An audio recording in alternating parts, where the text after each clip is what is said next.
Oke, kembali lagi di review buku bersama Jihan. Udah lama ya setelah review buku kita terakhir, dan sekarang nih ceritanya edisinya adalah Ramadan. Marhaban ya Ramadan buat teman-teman yang menjalankan puasa. Oke, nah karena edisinya Ramadan ceritanya, belakangan ini ada buku yang udah lama sebenarnya gue beli, tapi gue baru selesain dan gue pengen ulas nih karena menarik sih. Buku ini udah gue beli dari tahun lalu. Judulnya Java, Islam and I, karangan Irfan Afifi. Java, Islam and I, An Inner Battle. Nah, sebenarnya ini tuh belinya tuh blind buy gitu ya, jadi kayak beli tanpa tahu gitu isinya apa atau lihat reviewnya siapa gitu ya. Nah, waktu itu yang bikin gue tertarik untuk beli buku ini adalah judulnya gitu ya, kayak Java, Islam and I gitu, An Inner Battle. Kenapa dia harus merasa ini tuh inner battle? Bagi gue tuh aneh gitu ya. Karena apa? Dia seorang laki-laki, dia seorang Jawa, dia seorang Islam. Maksud gue kayak ini tuh 3 identitas superior gitu di Indonesia gitu ya. Jadi kayak apalagi yang harus dia takutkan gitu. Lo tuh udah superior banget gitu ya di identitas lo tuh udah superior banget sebagai masyarakat Indonesia gitu. Nah, tapi ternyata buku ini cukup insightful untuk membedah bagaimana Islam itu masuk ke Nusantara gitu ya. Nusantara in a broad meaning gitu ya, dalam pengertian yang luas gitu. Jadi dia sebenarnya ngomongin Jawa secara khusus, tapi juga dia ngomongin Nusantara gitu ya, termasuk kayak misalnya Malaysia gitu. Nah, jadi buku ini tuh bercerita gitu ya, kalau Islam masuk Nusantara atau masuk ke Indonesia secara khusus gitu ya, terkhususnya Jawa, itu tuh melalui proses budaya yang cukup kompleks gitu. Nah, mungkin bagi orang yang tahu sejarah Indonesia gitu ya, pernah mendengar gitu ya, atau familiar bahwa Islam itu dibawa oleh Wali Songo gitu ya, dengan pendekatan budaya kultural gitu ya. Dan melalui buku ini juga gue dapet insight gitu ya, ternyata budaya Islam itu masuk gitu ya, mempengaruhi banyak aspek kebudayaan Jawa gitu, kayak misalnya babat gitu ya, terus suluk, lagu-lagu gitu, atau puisi gitu, folklore gitu ya. Nah, itu tuh ternyata tuh adalah banyak pengaruh Islam di situ gitu ya. Dan dalam buku ini juga masyarakat Jawa itu pada masa tertentu gitu ya, kayaknya sih pada masa kolonial gitu ya, sempat mendefinisikan diri mereka itu tuh sebagai, jadi Islam itu adalah bagian dari identitas dia gitu. Nah, dan yang menarik itu adalah, jadi perang melawan penjajah itu juga salah satunya ada dari lahir dari pengaruh Islam gitu. Nah,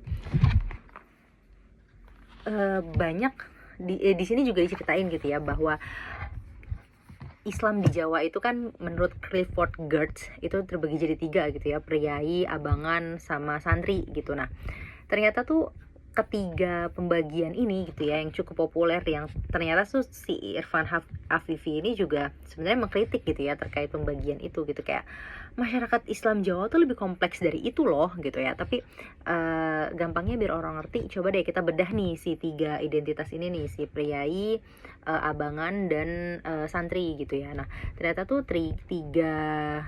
tiga klasifikasi ini tuh, 3 strata ini gitu ya, atau mungkin ya strata sih ya, karena ada status sosial dalamnya gitu ya, itu tuh lahir dari budaya tanam paksa gitu. Jadi priai itu dia tuh yang akhirnya sekarang tuh menjadi abdi birokrasi gitu, kayak misalnya PNS gitu ya.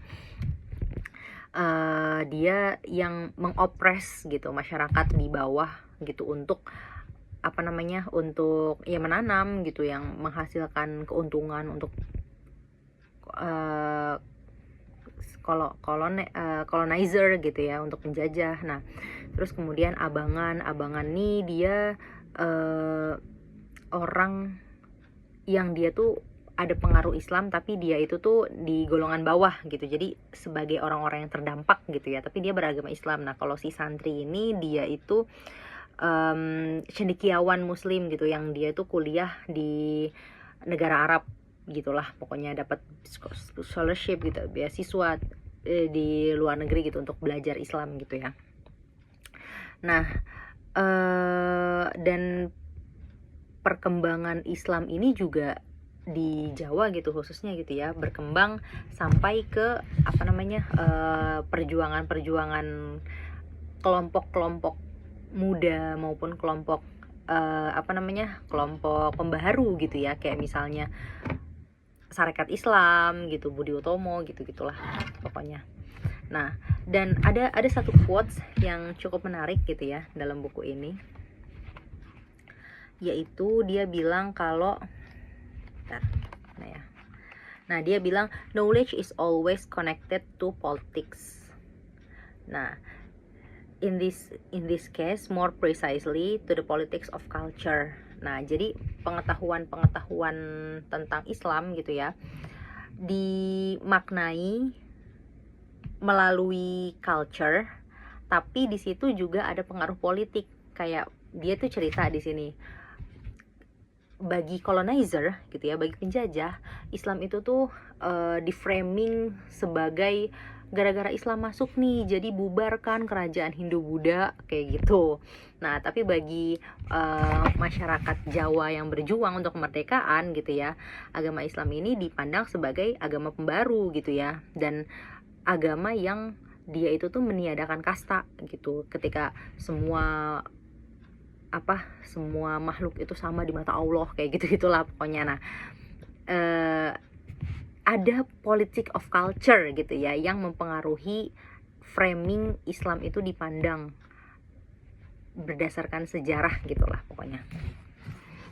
Nah apakah buku ini cukup recommended dan akan gue rekomendasikan gitu ya, mungkin bagi teman-teman gitu yang tertarik untuk menggali lebih dalam tentang sejarah Islam dan Indonesia khususnya Jawa, ini akan menarik gitu ya. Tapi bagi gue ada beberapa chapter yang ini tuh muter-muter gitu sih, kayak ini tuh udah dijelasin gitu di sebelumnya, bacanya agak capek tapi cukup insightful dan cukup worth it. Kebetulan juga bukunya nggak tebel, tipis dan menarik untuk dibaca, di bahasanya cukup ringan. Dan ini kebetulan waktu itu gue dapet yang edisi Inggrisnya, sebenarnya ada yang edisi Indonesianya cuman kayaknya agak lebih tebel deh edisi yang Indonesianya. Gue waktu itu pertama kali juga lihat yang edisi Indonesianya ya, tapi waktu itu akhirnya pas balik lagi ke toko bukunya itu adanya versi bahasa Inggris, ya udah dibeli yang ini aja. Tapi ini cukup keren dibaca pada saat Ramadan, cukup insightful dan mungkin bisa ini ya, maksudnya memaknai bahwa Islam itu tuh agama universal gitu. Dan akhirnya setelah baca ini gitu, oh ternyata ya Islam itu agama universal. Dan apa namanya Wali Songo itu ketika misalnya berdakwah gitu ya, waktu pada saat mereka berdakwah, mereka itu tuh pendekatannya itu tuh melalui kebudayaan yang akhirnya meresap kepada kebudayaan Jawa gitu, bahkan menjadi identitas gitu ya. Nah itu tuh adalah sebuah dakwah gitu ya, dakwah kultural gitu, yang menarik untuk disimak sih. Jadi kesannya tuh Islam itu nggak kaku gitu, dan ketika ada beberapa hal yang ternyata ini nilai-nilai budaya ini sesuai nih dengan nilai-nilai Islam gitu, nah itu bisa menjadi salah satu approach gitu ya ketika si ulama ini tuh mau berdakwah gitu. Intinya itu sih di dalam buku ini. Dan buku ini juga akhirnya membuka pikiran gue gitu ya, bahwa ilmu pengetahuan itu ya ada banyak macamnya gitu, nggak cuman yang tertulis jadi buku aja gitu yang perlu kita tahu, tapi juga kita perlu tahu tuh ada yang namanya suluk gitu, ada yang namanya folklore gitu ya, maksudnya kebudayaan lisan gitu ya, yang itu juga perlu kita lestarikan, perlu kita tahu gitu, karena itu menjadi bagian dari identitas kita.